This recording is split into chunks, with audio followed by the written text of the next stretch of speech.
Namaste. So last time I did a live stream about meditation, and it was very well received. We got like almost 200 views within the first couple of days. But how long can people just watch somebody sitting doing nothing without any explanation? And this is borne out by the comments that we got. We got quite a few comments. But it seems that many people are unable to bridge the gap between the theory of meditation, the philosophy of the Vedas and so on, and the actual practice. And the reason for that is the philosophy is spoken with words. And words are dualistic. I mean, you can't help it. Let's see, I have to turn this down a little bit. Words are dualistic, but the subject is non-dual. So this causes all kinds of confusion. Just like one viewer asked, are you following the Patanjali Yoga Sutras in your meditation technique? Well, I had to explain in a roundabout way that actually I have no technique. Because a technique is something separate from me. Just like the words and the practice are different. Also, the technique is different from the actual meditation. So I guess I better start by explaining what meditation actually is. And let me just tune into my chat here.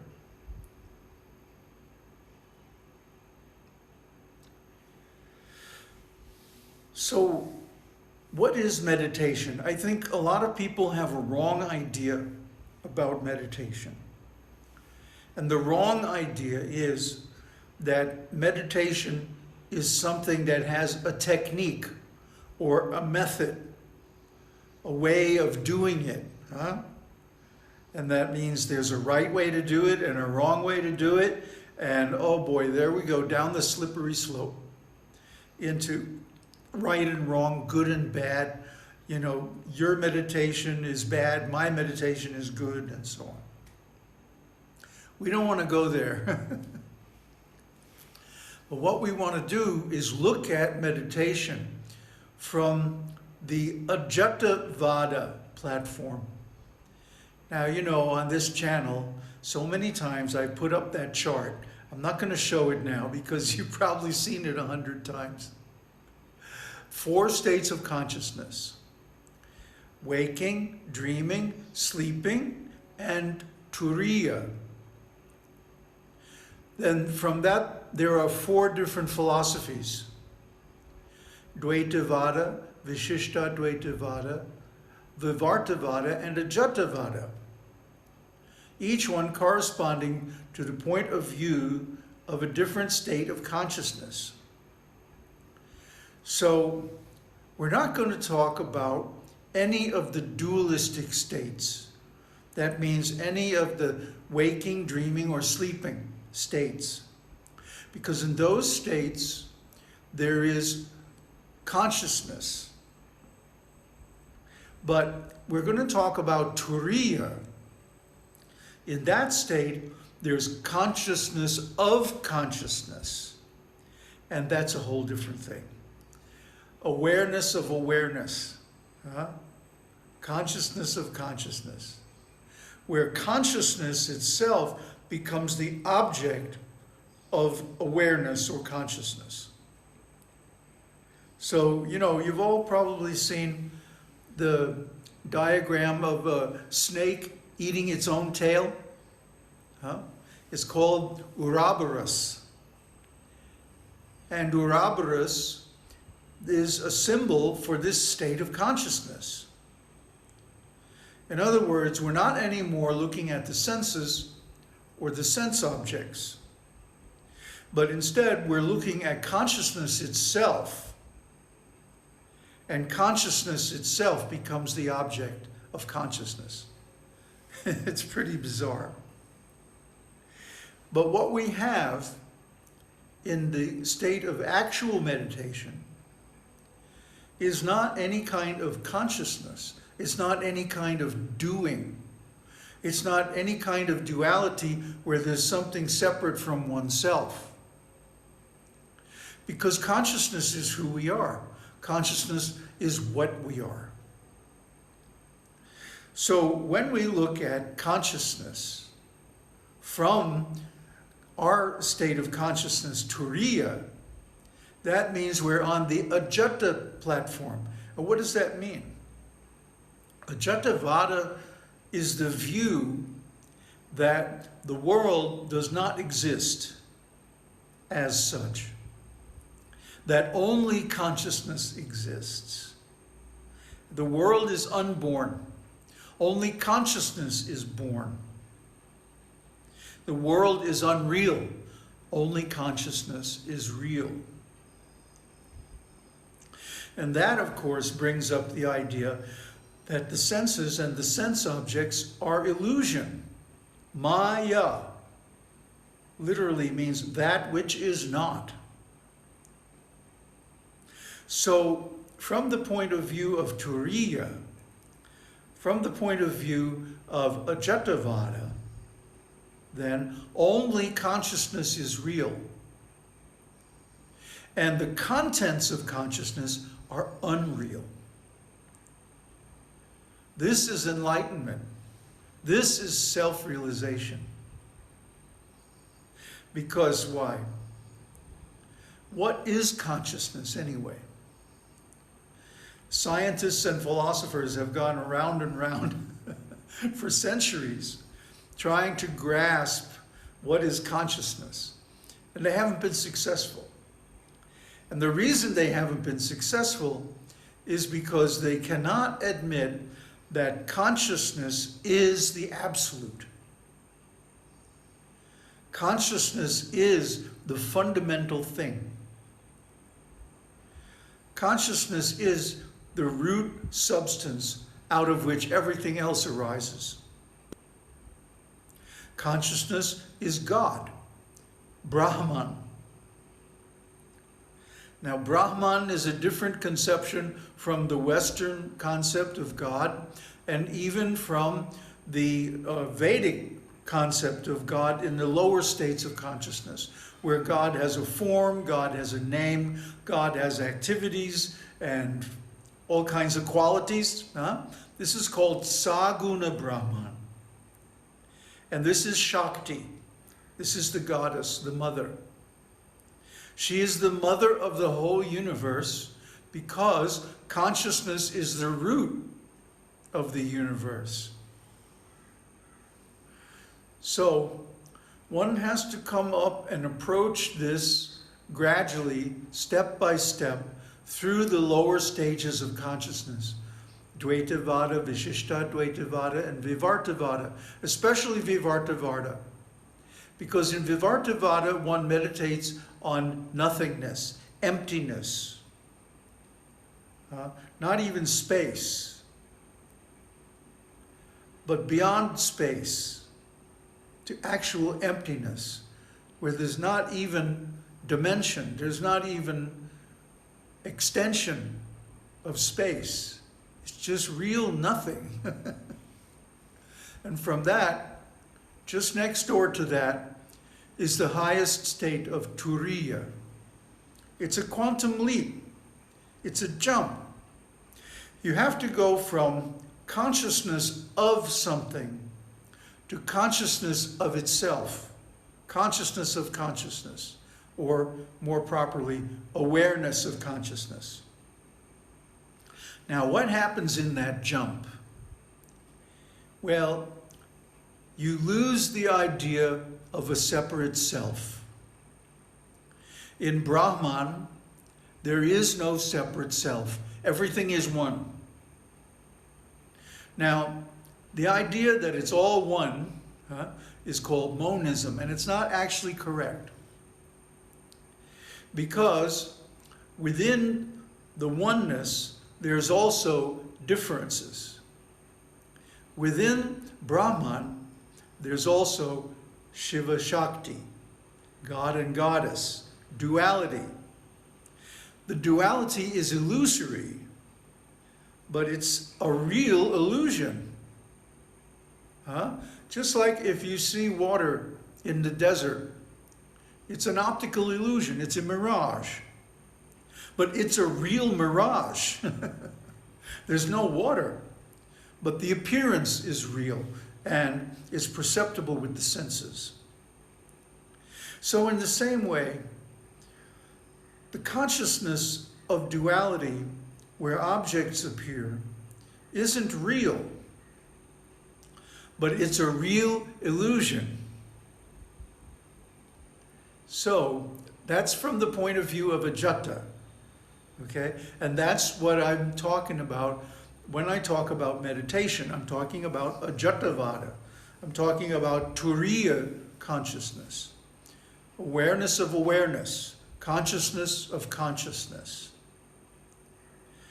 So this is not a state that you can jump into right away. You have to build up to it in stages. But once you can make that jump, you find that everything is one, but within that oneness is the appearance of duality. This is Ajata-vāda. This is the view that the world is unborn, that the world is illusory. And like I said, when you make this jump from duality to non-duality, from consciousness to awareness, turīya, then the idea of a separate self disappears, or actually it is seen correctly as illusory, because it's duality. The experiential self, the existential self, empirical self, or whatever you want to call it, phenomenological self, the individual, is an illusion. Why is it an illusion? Because it has a beginning and an end. If individuality were permanent, then we could say it's real. But the only thing that's permanent is Brahman. Even Shiva and Shakti disappear at the end of the universe, and they're absorbed back into Brahman, which has no qualities, no activities, no dimension. This is really, really difficult to understand. Actually, it's impossible to understand, but you can experience it. Now I know you're going to say, how do I experience it? How you experience it is, you have to deserve it first. You have to perform the karma yoga and the bhakti yoga that purifies your body and mind and gives you the karmic bank account, so to speak, the karmic credits that you deserve the blessing of enlightenment. Because enlightenment is a blessing. Turīya is a blessing. It's not something we can do. It's something that's given. It's something that's bestowed or blessed upon us by the higher authorities, Shiva and Shakti. They want us to become enlightened. It delights them tremendously when we become qualified, and we deserve the blessing of enlightenment. But to receive that blessing, we have to simply wait. That's why meditation, real meditation, is doing nothing. Simply waiting, simply being, not doing, not even thinking, not even looking, but just closing the doors of perception and waiting. And this waiting assumes that one has qualified, I'll give an example from my own life. In 1984, on winter solstice, I was blessed with the first stage of enlightenment. It's called First Path, and it's very, very strong and dramatic. So, up until that time, for 25 years, I had been serving my Adi Guru. My Adi Guru was an enlightened person, and he was, although he was teaching externally bhakti and karma yoga, still he was an enlightened person, and he could see that I was ready for this. So he set me up in a way. And I won't go into all the details of how he did that, but he set me up to receive the blessing of enlightenment from the goddess. So, years later, even after he passed away from this world, by serving him, I accrued sufficient good karma to deserve the blessings of enlightenment. What are the symptoms leading up to this? Well, you start to see that the world is just a sham. It's an illusion. It's a mirage. It's a bunch of false promises. And you start to see that your relationships are all lies. And when you go to the root of that, you see that it's because your so-called self, your so-called identity, who you think you are, is actually just a projection, just a role that you play. A way that you manipulate this body and mind in relation to the world and other people to try to convince yourself and them that you're a real person, that you have a real identity.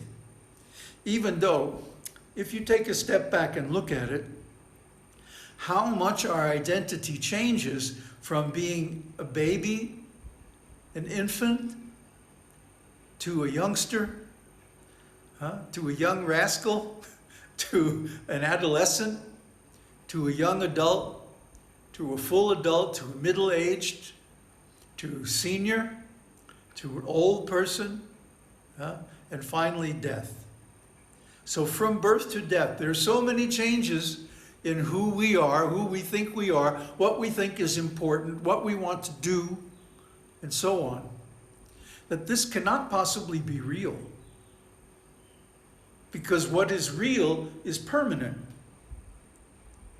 It doesn't change. So when we come to the point where we see that the only thing that doesn't change is consciousness, everything else changes. But this awareness that is aware of it all never changes, never begins nor ends. You might say, well, what about unconsciousness? Well, what about deep sleep when you're not aware of anything? What about when you faint or when you're under anesthetic? Well, this is simply the senses closing down. And because we're looking outward toward the senses, when they close down, we're aware of nothing. We're still aware. But because the senses are gone, there's nothing to be aware of, or so we think.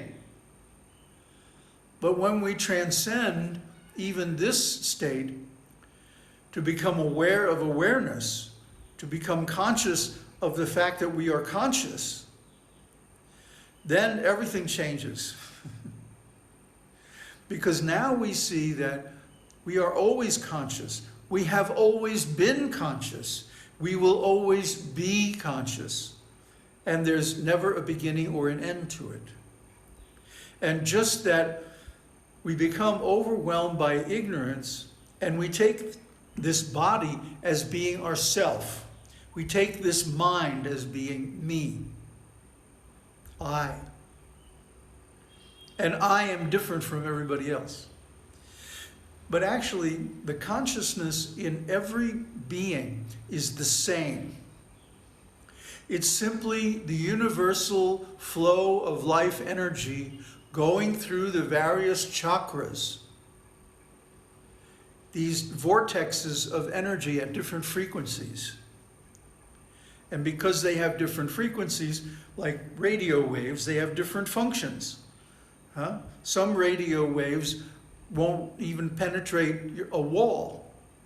Some will go through the whole earth, neutrinos.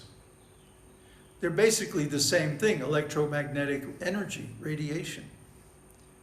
But because they have different frequencies, they have different functions. Same is true of life energy. So the preliminary steps of meditation mean to raise the life energy to higher and higher chakras.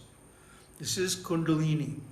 Kundalini means the life energy flowing through the chakras is refined and raised to higher and higher vibrations. So when this is complete, then we say that Kundalini rises. And she will rise all on her own. We don't have to push her. We don't have to pull her. We don't have to get her to do anything. It will just happen. This is my experience. When you are fully qualified, when you are fully ready, Kundalini will rise all by herself, without any trouble, without any suffering, without any fits or seizures or weird symptoms. That's all the result of trying to make her rise. See, but she can't be made to rise. She is far more powerful than we are. So when she finally arises, when the senses and the chakras are completely pure, when the mind is aligned with her views, and of course her views are Ajata-vāda and turīya consciousness, then at that time we can perceive directly that we are nothing but consciousness. We are nothing but awareness, and that awareness has no beginning nor end. We have always been aware. We will always be aware, because this awareness is outside of time. So we can easily see from that point of view that our beingness, which is the precursor, the condition for awareness, is also like that. In fact, in that state, there's no difference between being and consciousness and bliss. Sat Chit Ananda. Sat means eternal existence, no beginning or end. Chit means consciousness or awareness. And Ananda means bliss, happiness. Sat Chit Ananda.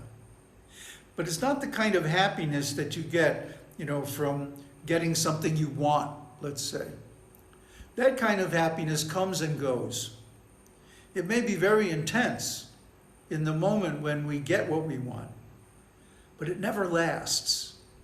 And you see, Sat, Chit, and Ananda in the material world are reversed and become Asat, Nischit, and Nirananda. In other words, impermanence, unsatisfactoriness, and not self. These are the three factors or conditions of the material world as taught by the Buddha. That the material world, everything in it, everything about it is impermanent. It has a beginning and an end. And it's unsatisfactory. Even if we get what we think we want, there's always something wrong with it. And of course, the first thing wrong with it is that it's impermanent. And finally, whatever we get in this material world is not self. So this is completely backwards from the actual situation, which is Sat Chit Ananda, meaning that it is permanent, perfect consciousness and bliss, all in one. This is the only way that we can really be happy. There is no real happiness in the world, or any part of the world, or any aspect of it. There can only be happiness when one realizes, Aham Brahmasmi, I am Brahman. I am the root consciousness of everything. I am the pure energy of existence. Existence, consciousness, and bliss. No beginning and no end. So, see, this is completely separate from everything else that we experience. That's why it's said that there's a river. There's a river between us and nirvana, or nibbana. We have to cross that river. And the boat by which we cross that river is the Dharma. Dharma, in one sense, means religious principles in its lower meaning. But in its higher meaning, it means simply recognizing the actual nature of things. The actual nature of the self. So, this is meditation. It's not a doing. It's a being. It means crossing that river between duality and non-duality and attaining the farther shore of non-dualism. So this is not something you do, this is something you are. So you have always been Brahman. You will always be Brahman. It's already done. It's not something that you have to do. You simply have to recognize it. And when you recognize it, and this is done by inference, by contemplating the words of the scriptures, especially the Upanishads and Vedanta, and also by meditation practice. Neti neti. This is not it. This is not it. This is not it. Neti neti. Until you finally come to iti iti. This is it. Then you'll know. You'll know. You don't need anybody to tell you. You don't need anybody to approve your enlightenment, to rubber stamp your passport. Ooh, this one's enlightened. Because no, organizations and teachers will not do that. They won't recognize your enlightenment because that would mean the end of their business. So avoid them. Go straight to the source. Go straight to the scriptures. Read the Buddha Sutras. Read Vedanta. Read the Vedas, the Upanishads. They explain everything. You don't need to join an organization. You don't need to, pay somebody to teach you. That's ridiculous. Don't do it. All the secrets are already there in the scriptures. All you have to do is learn how to read them. That is something you have to do on your own. But we've given all the tools. We've given, matrix learning, for example, or becoming genius. I've gone back to the original name, Becoming Genius. Look it up, or I'll put a link in the video description. This is how you can learn anything. And of course, the best thing you can learn is how to attain enlightenment. That's why we have so many videos, and they're all on different levels. So we recently went through and classified all the videos, every single video on the channel. Now the video description begins with this video or this series is classified as such and such. Dvaita-vāda, Vishishta-dvaita-vāda, Ajata-vāda, or Vivarta-vāda or Ajata-vāda. And then the particular chakra whose function that video is explaining. So in that way, you can go from the beginning to the end. That's why we have the video index, which is also linked in the description. And that's why we go through so many different topics, so that you can start at the level where you are and then proceed further.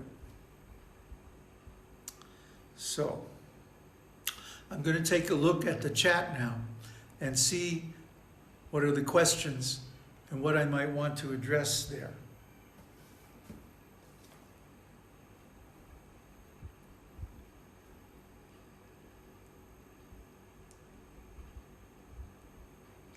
No questions. Oh yeah, Catboy, I was going to explain, when you start out on this path, and especially once you start getting the realizations, you're going to see that everyone is asleep. You're going to see that basically everyone is crazy. Huh? They're taking abstractions like money, countries, governments, politics, religions, etc., etc., etc., as real. But what are these things? They're only words. Somebody draws a line on a map and says, this is one country and over there is another country. Huh? What? You see, it's completely arbitrary. It's completely man-made distinction. It doesn't really exist in nature. Oh yeah, there are some natural boundaries like oceans and deserts and stuff like that. But still, human beings like to create things like corporations that exist only on paper. And then they run around as if they're real. It's a consensual hallucination, as Einstein described it. He says, mankind is in the grip of a consensual hallucination called society. We say this, our society, and this other society, and this religion and that religion, and so on. And then we make distinctions between people, and, we make distinctions between self and other. That's the fundamental distinction. And from that distinction, all others are coming. And they're all illusion. They're all Maya, that which is not. And you see this, you even begin to see this. You go out of agreement with the whole society. Your family, your religion, your country, your politicals, whatever. Because you see, these are all simply abstractions. They have no reality. And so, since everybody else is running around believing in the abstraction as if it's real, you go out of agreement with everybody. It's a very lonely thing in the beginning. You go, oh my God, how can I climb this mountain? Huh? There's no stairway, there's no rope, there's no nothing. It's just a sheer cliff. I have to go up this thing with no help whatsoever from anybody. Well, this is the first step, when you recognize your aloneness. And then you have to go on, take that in stride, and find that actually you're one with everything. So I think the chat's getting active. Let's see before it scrolls off the screen.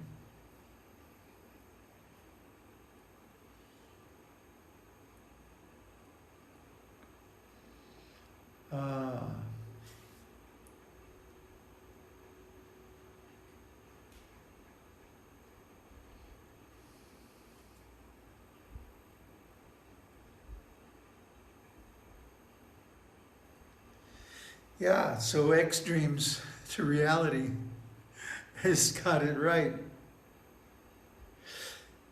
See, what is it about an enlightened person that makes them different. They're outside of time, because from their point of view, nothing ever changes. So when they manifest a personality, a self, an ego, for the sake of the world, that is a complete construct. It's a complete fabrication. I mean, and so is everybody else's ego. The difference is that the enlightened person knows it and is doing it deliberately, using the process of becoming, paticca samuppada, as it was taught by the Buddha. And the same thing is taught in Vedas, just using different language. It's called tattva darshana, or Sankhya Yoga. These are different names for the same thing, which means creating things basically out of nothing that appear to exist, at least temporarily, in the world. So the whole universe is created like this, by Shakti. And then when a person becomes enlightened, they merge into this.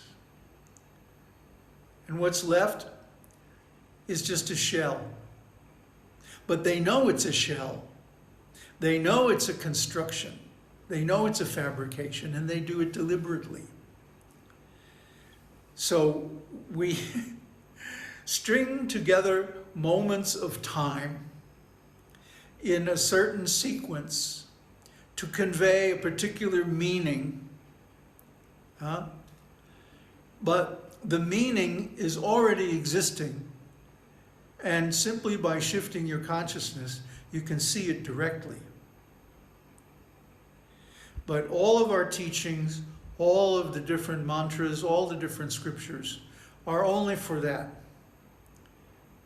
To convey this teaching, this reality that is beyond the material reality, conditioned consciousness that most people live in.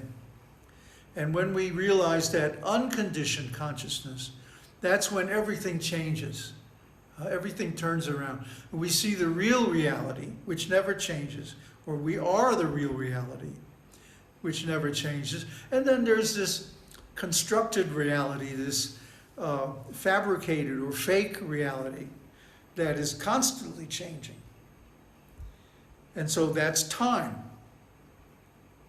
We can only constate time from the constant changes in the material energy.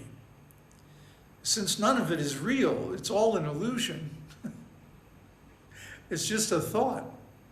Like Bhagwan Ramana Maharshi said, even death is just a thought. So why get all worked up about it? Why get all wound up and anxious? And, there's nothing but love, actually. So we express that love by teaching these timeless truths, this Dharma, the essence of Dharma, which is an experience, ultimately. So that's why, while I'm on this meditation retreat, I'm not teaching in the usual way from scriptures and all of that, because that's on the platform of duality. Even this is on the platform of duality. But because it's a negation of duality, it's closer to the truth. It's in the Attaining mood. And I'm trying to point at the Ajata-vāda, because it can't be described, it can only be experienced. Anything we can do with words is only to point at it, like pointing at the moon. I can't physically grab the moon and give it to you, but I can point at it and say, look, there's the moon. It's just coming up now. But, so these videos are to try to convey some of that truth. What's this?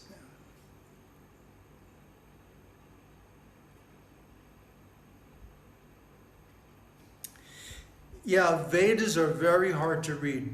It's better to read the Upanishads. Upanishads then are the basis of Vedanta. So you read some of the better Vedanta commentaries, they make reference back to the Upanishads and the stories in the Upanishads. So it's good to read them for context. One time I wrote a commentary on the Vedanta Sutra, and what I did to make the commentary easy to follow, I included the context from the Upanishads. And it made it a lot easier to follow the logic. I don't know why the commentators don't do that. Well, yes, I do. They do it because they assume that you already know the Upanishads, which, of course, today, most people don't. So, what does he say here?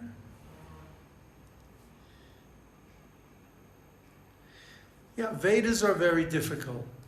Upanishads are usually more like stories. You don't have to interpret them. You don't have to have deep background in Sanskrit and so on. So how are we doing here?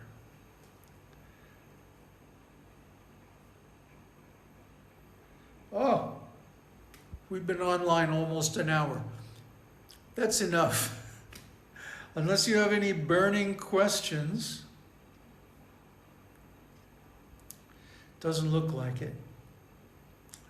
So now we'll end off, and we'll keep this posted on the channel so that everyone can access it in future.